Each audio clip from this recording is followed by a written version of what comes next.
नमस्कार, आप देख रहे हैं रीवा दर्शन। मैं हूं उपेंद्र द्विवेदी। आइए जान लेते हैं क्या है आज की प्रमुख खबरें। मुकुंदपुर जू में औरंगाबाद से लाई गई दुर्गा नाम की बाघिन की हुई मौत। किडनी फेल होने के चलते दुर्गा ने तोड़ा दम। डॉक्टरों की सुरक्षा को लेकर पास किया गया अध्यादेश। अब डॉक्टरों पर हमला करने वालों की नहीं होगी खैर। कोटा से रीवा पहुंचे छात्र मुख्यमंत्री शिवराज सिंह का जताया आभार, कहा धन्यवाद मामा। और गरीबों के खाद्यान्न में गड़बड़ी करने वाले सेल्समैनों पर हुई एफआईआर। इन खबरों को आगे हम विस्तार से देखते हैं।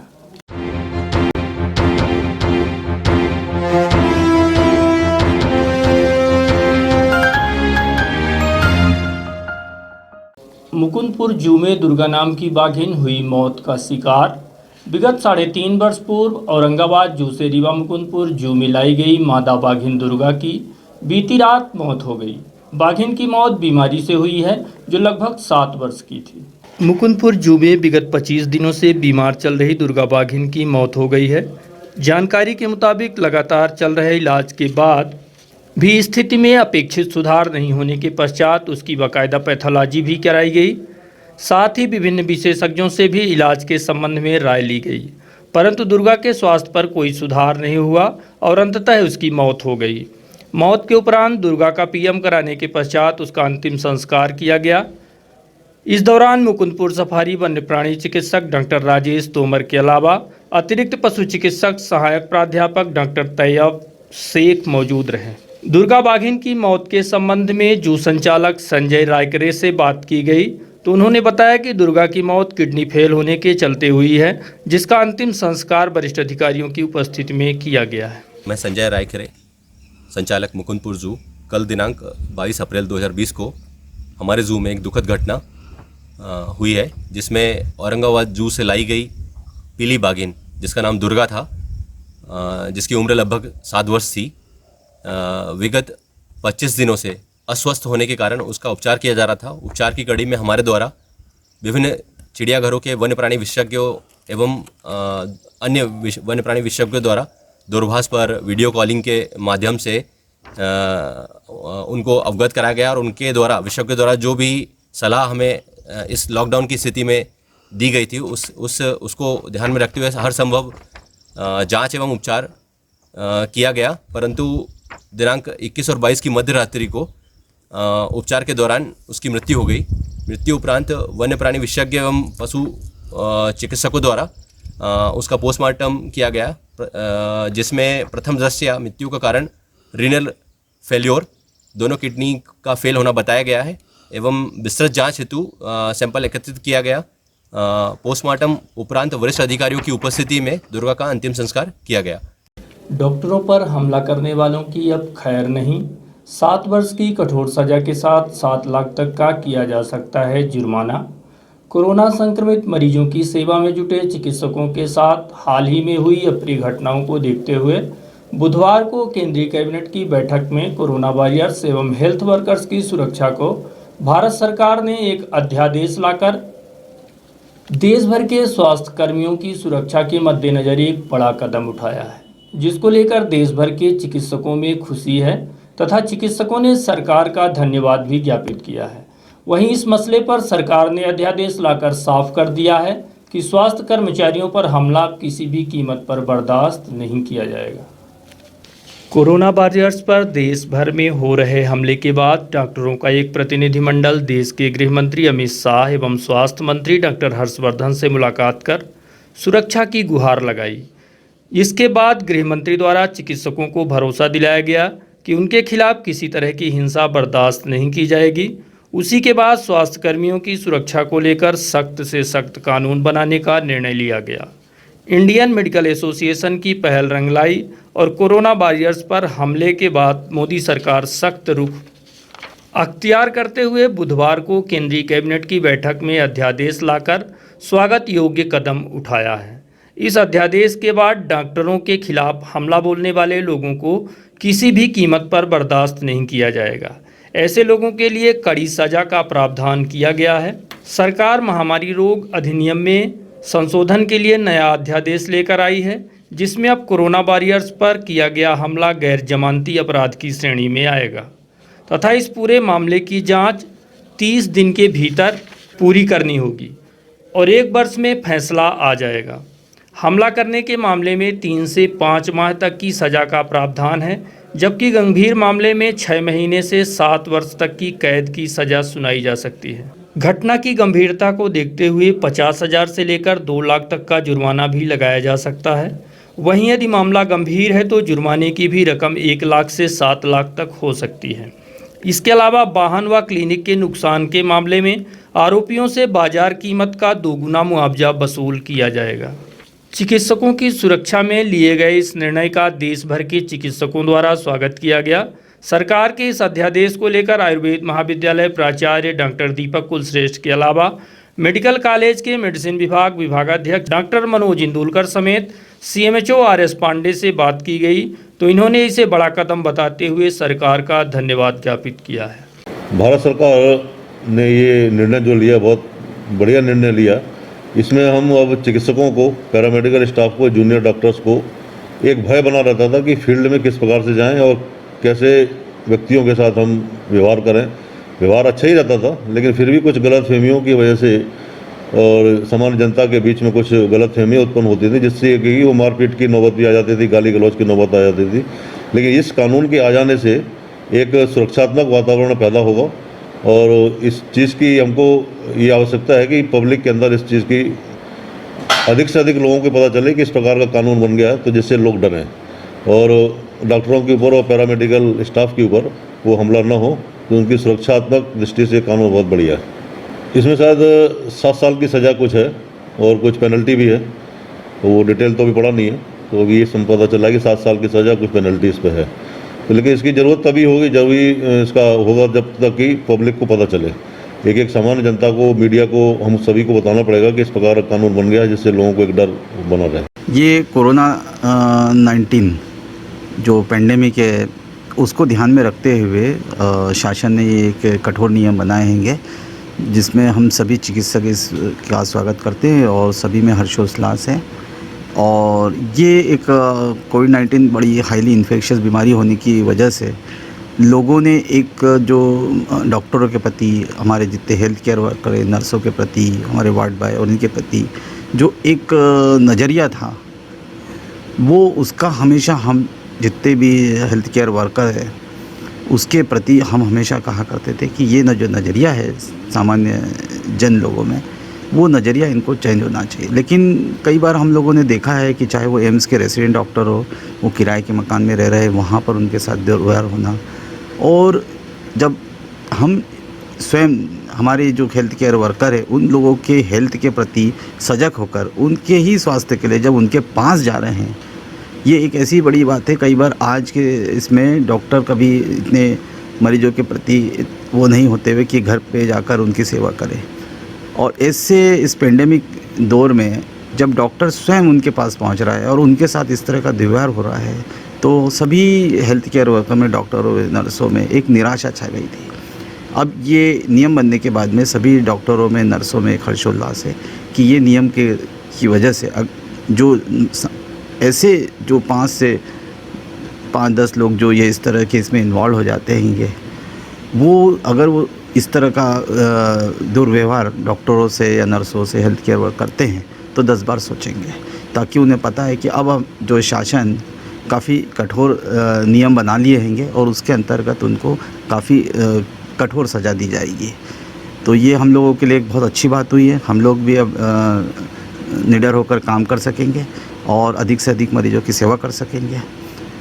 तो मैं शासन का धन्यवाद देता हूं कि उन्होंने इस तरह के नियम बनाए, और मैं शासन से ये भी निवेदन करता हूं कि कोविड-19 के पश्चात भी इसी तरह के नियम, जब हमारा कोई भी डॉक्टर या कोई भी नर्स सामान्य जन कार्य करते हैं, उस दौरान कोई घटना होती है, तो उस दौरान भी अगर कोई घटना घटित होती है तो उसमें भी इन्हीं नियमों को पालन किया जाए। ये बहुत ही दुखद है कि जो लोग कोरोना के लिए सबसे फ्रंट पर आकर के काम कर रहे हैं, अपनी ज़िंदगी के ऊपर खतरे मोल ले करके भी काम कर रहे हैं, लेकिन कुछ समाज के असामाजिक तत्व हैं बहुत कम संख्या में, लेकिन उनका कृत्य किसी भी तरह से क्षमा करने योग्य नहीं। अभी केंद्र सरकार ने उसके लिए एक अध्यादेश ले आए हैं और उस अध्यादेश के तहत इसको गैर जमानती वारंट घोषित किया हुआ है, और उसमें तत्काल मतलब गिरफ्तारी का और बाकी प्रावधान किए गए हैं। निश्चित तौर पर समाज में इस तरह का गलत काम करने वाले लोग डरेंगे और इस तरह की काम करने के पहले या इस तरह की घटना को अंजाम देने के पहले उनको 100 बार सोचना पड़ेगा, क्योंकि इसमें काफ़ी पर्याप्त प्रावधान है। 7 साल तक की सज़ा का भी प्रावधान है और 3 लाख तक का साथ जुर्माने का भी प्रावधान है। तो निश्चित तौर पर इसमें अंतर आएगा। ये तो एक कानूनी प्रक्रिया हुई जिसका प्रभाव निश्चित तौर पर पड़ता है। इसके बाद ही इसमें लोगों को, ऐसे लोगों को गंभीरता से सोचना चाहिए कि क्या हम अपनी जांच ना करा करके या टीम को भगा करके या पत्थरबाजी करके किसका नुकसान कर रहे हैं। सामान्यतः ये डॉक्टरों का नुकसान नहीं है, उसी परिवार का जिस परिवार के लोग इस तरह की घटनाओं को अंजाम देते हैं और उनके परिवार के यदि कोरोना से पीड़ित व्यक्ति हैं तो यदि उनकी जांच न होगी तो निश्चित है पहले हो सकता है कुछ कम लोग बीमारी से ग्रसित हो, लेकिन यदि उपचार नहीं हुआ, जांच नहीं हुई तो बाकी परिवार भी ग्रसित हो सकता है। बहुत ही दुखद है, हम इसकी घोर निंदा करते हैं और अभी पूरे लोगों से, समाज के, देश के लोगों से उम्मीद करते हैं कि इस तरह की घटनाओं का पुरजोर विरोध करें ताकि डॉक्टर, पुलिस अधिकारी, बाकी जो लोग इसके सर्वे और जांच से जुड़े हुए लोग हैं वो निर्भय होकर काम कर सकें और किसी मोहल्ले या पर्टिकुलर किसी विशेष जगह जाने से संकोच ना हो, क्योंकि ऐसी स्थिति में यदि बार बार इस तरह की घटनाएं होती रहेंगी तो लोगों को सैंपल लेने के पहले भी सोचना पड़ सकता है कि हम ऐसी परिस्थितियों में जाएं अथवा ना जाएं।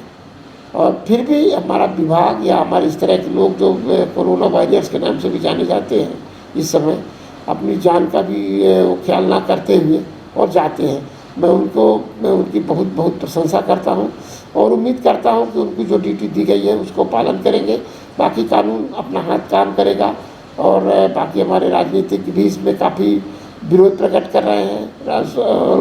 प्रधानमंत्री महोदय ने इसके लिए अध्यादेश लाया है, जबकि वर्तमान में भी संसद सत्र बंद है, फिर भी अध्यादेश ला करके ताकि इस तरह की घटनाओं की पुनरावृत्ति न हो और लोग निर्भय होकर के कोरोना के उपचार और जांच में अपनी ड्यूटी निभा सकें। कोटा से रीवा पहुंचे छात्रों में दिखी खुशी, मुख्यमंत्री का जताया आभार। प्रदेश के मुखिया शिवराज सिंह चौहान की विशेष पहल पर रीवा के हजारों छात्रों को कोटा से विशेष इंतजाम के साथ बुलाया गया है, जिसके लिए बाकायदा प्रशासनिक टीम भी तैनात की गई थी। कोटा से गुरुवार को 272 छात्र एवं 20 अभिभावक रीवा पहुंचे, जिनकी बाकायदा जांच करने के पश्चात उचित इंतजाम किए गए हैं। कोटा से दोपहर विशेष बसों के माध्यम से रीवा पहुंचे छात्रों एवं उनके परिजनों से बात की गई तो उन्होंने अपनी समस्याओं के संबंध में बताया और कहा कि जगह जगह रास्ते में जांच की गई। उसके बाद सोशल डिस्टेंसिंग का पालन करने सहित मास्क लगाने एवं लोगों से दूरी बनाकर रखने प्रशासन व चिकित्सकों द्वारा निर्देश जारी किए गए। छात्रों ने इस कार्य के लिए प्रदेश के मुखिया मामा शिवराज सिंह चौहान का हृदय से धन्यवाद ज्ञापित किया है। मेरा कविता मालवीय है, रहने वाले हैं रीवा चाक घाट के और कोटा में बच्चों को पढ़ा रहे थे। तो अभी कुछ सब क्लासेस सब बंद, टोटल बंद 1-1.5 महीने पूरी तरह से फंसे हुए। जिसका जो उत्साह था बच्चों में, ना पढ़ने का उत्साह, ना ही वो बच्ची नीट का एग्ज़ाम जो 3 मई तो देने वाली थी, तो ना कोई उसके टेस्ट हो रहे थे, टेस्ट भी टोटल बंद हो चुके थे। तो देश सरकार से तो पूरा सहयोग मिला और बहुत अच्छी तरह से सहयोग मिला। उनको तो बहुत बहुत धन्यवाद अपने प्रदेश सरकार के लिए। हमारे सीएम शिवराज सिंह चौहान ने हम लोगों के लिए बहुत ही अच्छा ये समाधान निकाला कोटा के बच्चों को वापस लाने के लिए। बस में अच्छी फैसिलिटी, जगह जगह फैसिलिटी भी दी, बच्चों को खाना पीने की उचित व्यवस्था, पानी खाने की सभी की व्यवस्था और जांच भी वहाँ राजस्थान बॉर्डर लसीपुरी में बच्चों का ठीक से किया और अच्छे से ढंग से जिसको जिस रूट पे जाना है बैठा करके यहाँ तक भेजा। जी, मेरा नाम दिव्यार्थ मिश्रा है। जी, मैं कोटा से आया हूँ, राजस्थान से। मेडिकल की पढ़ाई कर रहे थे और विभिन्न प्रकार की परेशानियाँ थी, जैसे खाने में हाइजीन नहीं था। हम डर रहे थे बहुत ज़्यादा कि कहाँ से खाना आ रहा है, उसका भी कोई सोर्स नहीं था और क्योंकि केसेस बढ़ते जा रहे थे। बट हमारे मामा ने, शिवराज सिंह चौहान ने हमारे लिए बहुत अच्छा काम किया है और हमारे निकालने में हमें वहाँ से सहायता की है। हम उनका कोटि कोटि धन्यवाद देना चाहते हैं। लगभग 350 छात्र हैं रीवा के, सिर्फ रीवा के 350 हैं, बाकी टोटल देखे तो 3500 हैं। वहीं कोटा से लाए गए छात्रों समेत उनके परिजनों के लिए बनाई जाने वाली व्यवस्थाओं के संबंध में एसडीएम फरीन खान से बात की गई तो उन्होंने बताया कि 11 बसों के माध्यम से 272 छात्रों एवं 20 परिजनों को कोटा से लाया गया है, जहां छात्रों के लिए मॉडल स्कूल के साथ इंजीनियरिंग कॉलेज में रखे जाने का इंतजाम किया गया है, जबकि परिजनों के लिए स्टेडियम में व्यवस्था बनाई गई है। कोटा से लाए गए छात्रों पर लगातार 14 दिनों तक नगर निगम व पुलिस द्वारा मॉनिटरिंग की जाएगी। जांच के उपरांत सभी छात्रों को होम क्वारंटीन किया जाएगा और सस्पेक्टेड लोगों की यहीं पर पूरी व्यवस्था बनाई जाएगी। यहाँ पर कोटा से आज 11 बसें आ रही हैं टोटल, जिनको हमने 3 पार्ट्स में डिवाइड किया है। बच्चों के पेरेंट्स के लिए स्टेडियम में रुकने की व्यवस्था की गई है और बच्चों को मॉडल स्कूल और इंजीनियरिंग कॉलेज में रुकवाया जा रहा है। यहाँ आने के बाद पहले उनकी जांच कराई जा रही है। ऐसे बच्चे जिनमें किसी भी प्रकार के सिम्टम्स होंगे उनको इंस्टीट्यूशनल क्वारंटाइन किया जाएगा और बाकी सभी बच्चों को होम क्वारंटाइन किया जाएगा।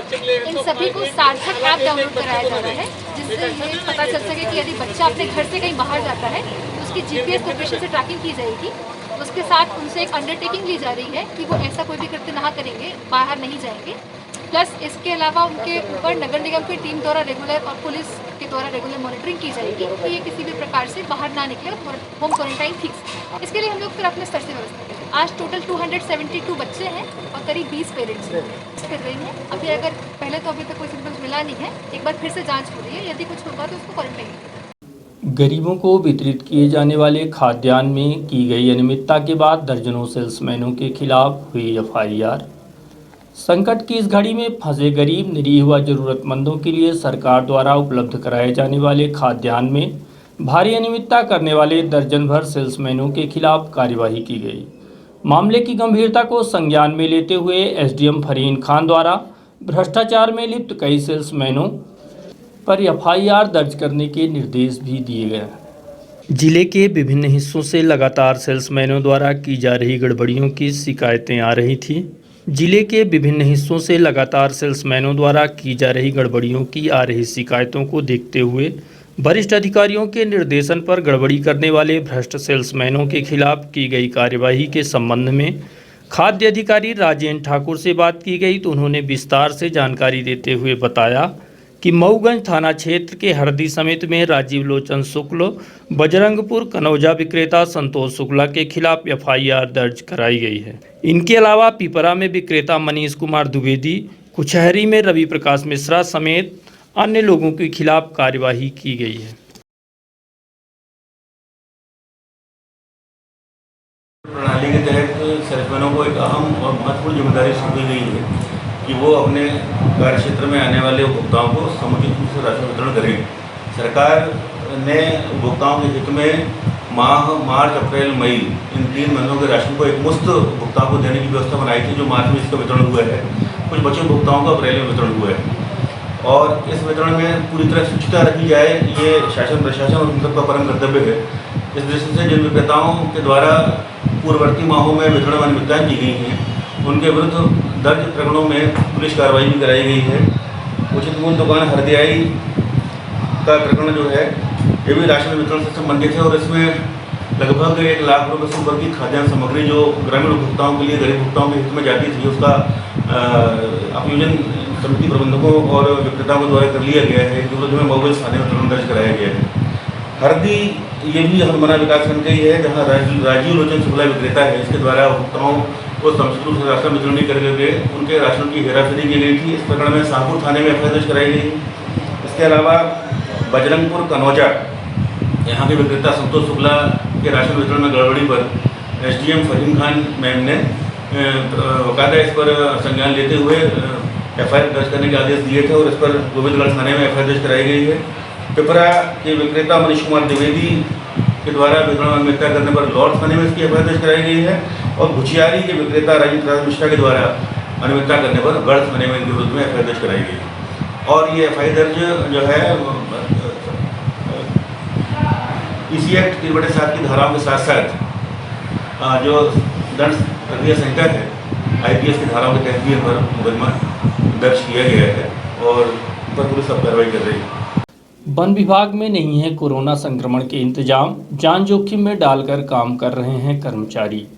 विश्व भर में फैली इस महामारी को देखते हुए देश भर में लॉकडाउन करते हुए सोशल डिस्टेंसिंग का पालन कराए जाने की दिशा में एहतियातन कई कार्यालय बंद रखे गए हैं। वहीं कुछ जरूरी कार्य करने 33% कर्मचारियों से काम कराए जाने को लेकर निर्देश जारी किए गए हैं, लेकिन कार्यालय में कार्यरत कर्मचारियों के लिए मास्क, सैनिटाइजर समेत हाथ धुलाने की व्यवस्था अनिवार्य की गई है, परंतु वन विभाग कार्यालय में ये सभी व्यवस्थाएं पूरी तरह से नदारद हैं। जी हाँ, आज रीवा दर्शन की टीम ने वन विभाग कार्यालय जयंती कुंज का जायजा लिया, जिसका मुख्य उद्देश्य इस संकट की घड़ी में कार्यालयों में सेवा दे रहे कर्मचारियों के लिए सुरक्षा के क्या क्या इंतजाम किए गए हैं। तो पाया कि यहाँ ना तो सैनिटाइजर की कोई व्यवस्था बनाई गई है, ना ही हाथ धुलने सहित मास्क के खास इंतजाम हैं। इस बात को लेकर कई कर्मचारियों से भी हमने बात करनी चाहिए तो लोगों ने समस्याएं तो बताई, लेकिन सामने आने से कतराते रहे। वहीं कार्यालय में तैनात कुछ अन्य लोगों से भी बात की गई, तो सुनिए लोगों ने क्या कहा। कहाँ पूरे ऑफिस नहीं, कहीं रखवाए हैं, लोग आ रहे हैं जा रहे हैं, तो वो सैनिटाइज होते हैं। हाँ, ये रखे थे, आज खाली हो गई। कहाँ? इसी में तो रखे थे, ये तो सब खत्म हो गए। खत्म हो गई। तो ये कहाँ रखते हैं ये सैनिटाइजर? सामने तो कहीं कुछ नहीं रखा है। चूंकि जरूरत नहीं है, हम चूंकि रखने का अपने डिपो साहब हैं, हाँ। वही सब करा दिए, वो सब कुछ नहीं, डिपो साहब बता दिए। वहीं इस संबंध में वन विभाग के डीएफओ चंद्रशेखर सिंह से भी बात की गई, तो उन्होंने पहले तो कहा कि सभी व्यवस्थाएं बनाई गई हैं, लेकिन व्यवस्था कहीं दिखी नहीं। देखिए सर्वप्रथम तो मैं कार्यालय की बात कहूँ तो 1/3 स्टाफ हमारा ऑफिस में आ रहा है, और जो हमारे पेंडेंसी के वर्क हैं और प्रायोरिटी के वर्क हैं हम उसको हम पहले कर रहे हैं।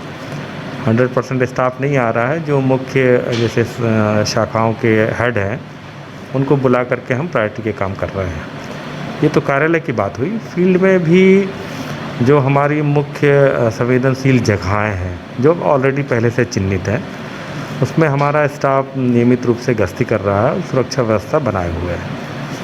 रही कार्यों के फील्ड में चलने वाले कार्यों की, तो उसमें क्योंकि अभी लेबर उपलब्ध नहीं हो पा रही है, तो वो कार्य अभी कुछ हमारे लंबित हैं, और संभवतः 3 मई के बाद में अगर स्थितियां बेहतर होंगी तो जैसे जैसे लेबर उपलब्ध होगी हमारे वो कार्य होंगे। और इसी दौरान मई महीने में ही हमारा जो तेंदुपत्ता संग्रहण कार्य होगा, तो तब तक शायद स्थितियां बेहतर हो जाएं, ऐसा मैं आश्वस्त हूँ उस बात के लिए कि शायद स्थितियाँ बेहतर हो जाएंगी। तो तेंदुपत्ता संग्रहण का कार्य हमारे यहाँ करीब 10 मई से शुरू होता है। ऑफिस में तो हमने यही सबको निर्देश दिए हैं कि जो लोग आएंगे वो बाकायदा सारे नियम का पालन करेंगे जो निर्देश दिए गए हैं। मुख्य रूप से मास्क लगाना और कार्यालय में बैठ कर के काम करने में सोशल डिस्टेंसिंग का पालन करना, मुख्य ये 2 बातें हैं जो हमने स्टाफ के लिए बताया है। नहीं, मास्क हमने उपलब्ध कर काम कर रहे हैं। अभी हमने देखा कई कार्य उसमें जाके चैम्बर्स में जाके, हो सकता है 1 या 2 लोग किसी कोई बात के लिए 2 मिनट के लिए उन्होंने पास में जाकर एक दूसरे से जो जानकारी प्राप्त करते हैं उसके लिए पास में जाकर के उन्होंने पूछताछ की होगी, लेकिन बैठने की व्यवस्था वो अलग अलग ही है और सोशल डिस्टेंसिंग का पालन करते हुए। सैनिटाइजर की कोई व्यवस्था नहीं है? सैनिटाइज़र तो दिया हुआ है, लोगों ने अपने अपने पास में रखा, अपने पॉकेट में रखा हुआ है। सुरक्षा वालों को भी सैनिटाइज़र का दिया हुआ है। ऑफिस में आने जाने वाले जैसे लोग, ऑफिस में आने जाने वाले में अभी आने जाने वालों की तो ऐसे ज़्यादा लोग नहीं आ रहे हैं, लेकिन हम वहाँ पर अभी गेट में हम रखवाते हैं, सैनिटाइज़र की व्यवस्था हम करते हैं। जो हमारा सुरक्षा कर्मचारी है वो ही पहले उनको सैनिटाइज़र देगा और उसके बाद ही वो लोग अंदर आ सकेंगे। हालांकि इसके बाद डीएफओ साहब वहां तैनात कर्मचारियों को सैनिटाइजर समेत अन्य सुरक्षा के सभी इंतजाम करने की हिदायत देते देखे गए। अंदर जा सकते हैं, अपने कार्यालय के हैं, सीसीएफ कार्यालय के हैं, अपन लोग भी उसको करें सैनिटाइज, है ना। अपन लोग latrine bathroom, toilet bathroom use कर रहे हैं, उसके बाद फिर आकर के भले सैनिटाइज फिर कर लें, वो चीज़ करना है अपने को। बिल्कुल रोग प्रतिरोधक क्षमता बढ़ाने आयुर्वेद चिकित्सा महाविद्यालय द्वारा बांटी जा रही दवा, अभी तक लगभग 2 लाख लोगों को वितरित की जा चुकी है दवाइयाँ। कोरोना वायरस संक्रमण को लेकर बचाव की दिशा में आयुर्वेद चिकित्सा पद्धति का अहम योगदान माना जा रहा है।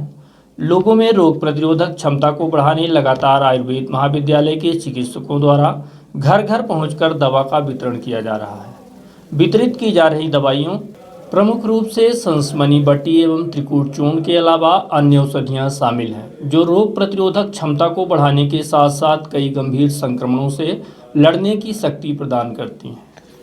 आपको बता दें कि अभी तक में आयुर्वेद महाविद्यालय रीवा की विशेष पहल पर चिकित्सकों की टीम द्वारा लगभग 2 लाख लोगों को यह दवा वितरित की जा चुकी है, जिसमें घरों के साथ साथ कई कार्यालयों में भी दवा का वितरण किया जा रहा है। इसी कड़ी में गत 22 अप्रैल को केंद्रीय जेल रीवा में भी दवा का वितरण किया गया, जहां केंद्रीय जेल अधीक्षक समेत अन्य जेल कर्मचारियों के साथ साथ कैदियों को भी दवा वितरित की गई। इस दौरान आयुर्वेद महाविद्यालय के प्राचार्य डॉक्टर दीपक कुलश्रेष्ठ के अलावा डॉक्टर ओम प्रकाश द्विवेदी, डॉक्टर कृष्णपाल शर्मा समेत अन्य चिकित्सक मौजूद रहे। इसके अलावा गुरुवार को भी शहर के कई मोहल्लों में दवा का वितरण किया गया। वितरित की जाने वाली दवा के संबंध में आयुर्वेद चिकित्सा महाविद्यालय के अधिष्ठाता डॉक्टर दीपक कुलश्रेष्ठ से बात की गई तो उन्होंने इस संबंध में विस्तार से जानकारी दी।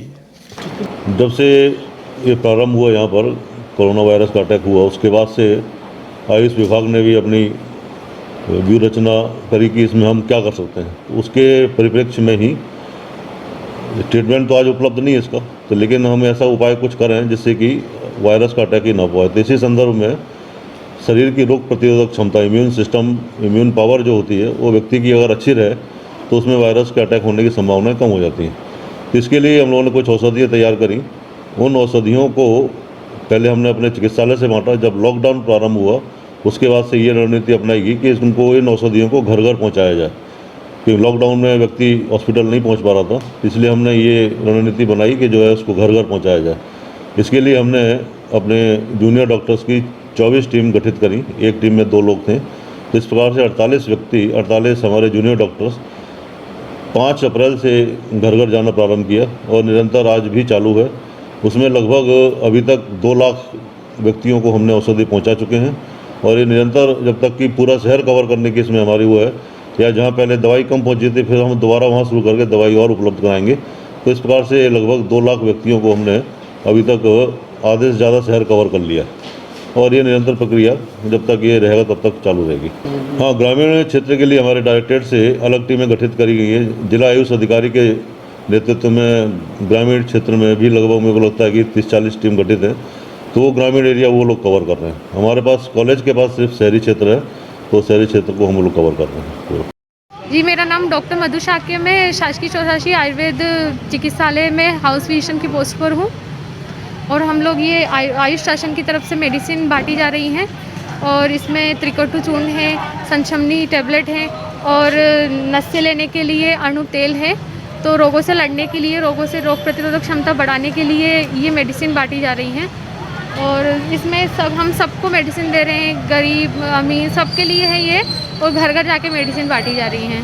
आप लोगों की कुल कितनी टीमें लगी हुई हैं? हमारी कुल 25 टीम है, जिसमें गर्ल्स भी हैं, बॉयज़ भी हैं और सब अलग अलग एरिया में मतलब डिस्ट्रीब्यूट कर दिए गए हैं और सब अभी कम से कम हम 1.5 से 2 लाख लोगों को मेडिसिन बांट चुके हैं। 1.5 से 2 लाख लोगों को जी। कितने दिनों से ये चल रहा है आपका? ये 4 तारीख से चल रहा है। 4 तारीख से कंटिन्यू। जी। लॉकडाउन का उल्लंघन कर रहे हैं कई इलेक्ट्रॉनिक दुकान संचालक। कोरोना संक्रमण के चलते पूरी तरह से लॉकडाउन किया गया है। ग्रीन जोन वाले कुछ जिलों में जरूर किराना सब्जी के अलावा कृषि से संबंधित कार्यों के लिए छूट का निर्देश जारी किया गया है। वहीं रीवा शहर में कुछ ऐसे इलेक्ट्रॉनिक व्यापारी हैं जो सभी नियमों को धता बताकर धड़ल्ले से दुकानदारी चलाते देखे जा रहे हैं। इतना ही नहीं, सोशल डिस्टेंसिंग का भी उल्लंघन किया जा रहा है। ये हाल है रीवा शहर का, जहां दर्जनों इलेक्ट्रिकल्स एवं इलेक्ट्रॉनिक की दुकानें खुली देखी गईं, जबकि इलेक्ट्रिकल सर्विस के लिए आंशिक छूट का प्रावधान रखा गया है, न कि सामान बेचने का। इसके बाद भी खन्ना चौक, वेंकट रोड स्थित दर्जनों दुकानें खुलेआम खुली रहीं, जिनके द्वारा सभी नियम कायदों को धता बताकर सामान बेचे जा रहे थे। इतना ही नहीं, सोशल डिस्टेंसिंग का भी खुलेआम धज्जियां उड़ाई जा रही थी। हालांकि कैमरा देखते ही कई दुकानदारों ने अपने अपने शटर भी गिराने शुरू कर दिए। बंद है भैया, शॉप तो बंद है, वो तो बंद हो रही है।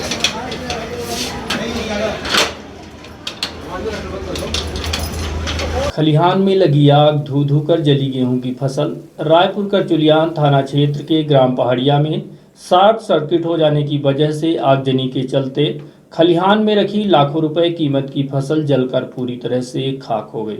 घटना की जानकारी लगते ही आसपास के लोग एकत्रित हुए और किसी तरह से आग पर काबू पाया गया। किसान राज किशोर तिवारी के मुताबिक शॉर्ट सर्किट की वजह से आगजनी की घटना हुई है, जिसके चलते लाखों रुपए कीमत की फसल पूरी तरह से नष्ट हो गई। सिंधी समाज व बिंद व्यापारी संघ द्वारा वितरित किए गए खाद्यान्न। सिंधी समाज व बिंद व्यापारी महासंघ द्वारा वितरित किए गए खाद्यान्न लगातार 30 दिनों से गरीब, असहाय व ज़रूरतमंदों को खाद्यान्न उपलब्ध कराने की दिशा में सिंधी समाज व बिंद व्यापारी संघ तत्परता से काम कर रहा है। इसी कड़ी में गुरुवार को भी अपने कर्तव्यों का पालन करते हुए बिंद व्यापारी महासंघ एवं सिंधी समाज द्वारा असहाय, निरीह व ज़रूरतमंदों को खाद्यान्न वितरित किया गया, जिसके लिए बाकायदा झुग्गी झोपड़ी एवं मलिन बस्तियों में रहने वाले लोगों को भी खाद्यान्न वितरित किया गया।